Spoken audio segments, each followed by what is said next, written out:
வணக்கம் மக்களே, welcome to Narmi tax. இன்னைக்கு நாம் என்ன பார்க்க போகிறோம்னா, திருமலை திருப்பதிக்கு எந்த கிழமையில் சென்று தரிசனம் செய்தால் நமக்கு நல்லது கிட்டும்.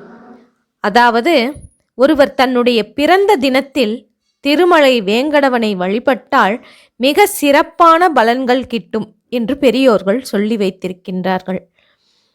ஒருவர் தன் வாழ்நாளில் எவ்வளவு தான தர்மங்கள் புண்ணிய காரியங்கள் செய்ய முடியுமோ அந்த அளவிற்கு செய்தால் கலியுகத்திலேயே இறைவனின் அருளை பெறலாம் என்பது சான்றோர் வாக்கு.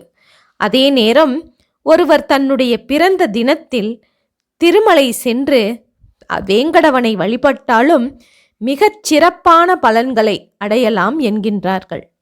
அந்த வகையில் திங்கள்கிழமை பிறந்தவர்கள் நவகிரகங்களில் சந்திரன் ஆதிக்கம் பெற்றவர்கள். இவர்கள் திங்கள் கிழமையில் சந்திர ஓரையான காலை 6 மணி அளவில் திருமலையானுக்கு நடைபெறும் விசேஷ பூஜையில் கலந்து கொள்வதால் மனம் மகிழும் வாழ்க்கை அமையும். செவ்வாய்க்கிழமை பிறந்தவர்கள் நவகிரகங்களில் செவ்வாய் ஆதிக்கம் பெற்றவர்கள்.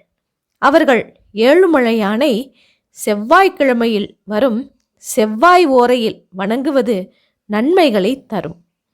புதன்கிழமை பிறந்தவர்கள் கல்வியை தரும் புதன் ஆதிக்கம் நிறைந்தவர்கள். இவர்கள் புதன்கிழமை அன்று புதன் ஓரையில் ஏழுமலையானை வழங்கினால் புண்ணியம் பெருகும். வியாழக்கிழமை பிறந்தவர்கள் நவகிரகங்களின் குருவான வியாழனின் ஆதிக்கம் பெற்றவர்கள்.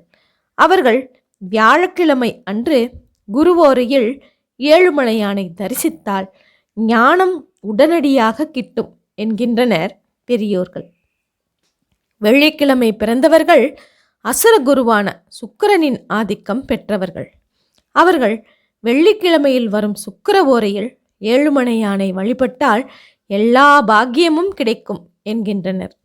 சனி மற்றும் ஞாயிற்றுக்கிழமைகளில் பிறந்தவர்கள் தங்களின் பிறந்த கிழமையில் திருப்பதி ஏழுமலையானுக்கு அதிகாலை நடக்கும் சகஸ்ரநாம அர்ச்சனையிலும் அதன் பின்பு நடக்கும் சாற்றுமுறை வைபவத்திலும் கலந்து கொண்டால் எல்லா மகிழ்ச்சியும் நன்மையும் கிட்டும் என்று சொல்கின்றனர் பெரியோர்கள்.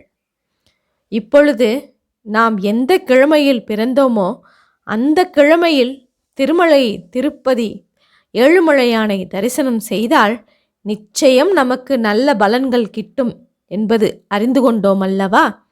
மீண்டும் இது போன்ற ஒரு செய்தியுடன் சந்திப்போம். இதுவரை எனது நர்மி டாக்ஸ் சேனலை சப்ஸ்கிரைப் செய்யாதவர்கள் சப்ஸ்கிரைப் செய்து கொள்ளுங்கள், ஷேர் செய்யுங்கள், மறக்காமல் லைக் செய்யுங்கள்.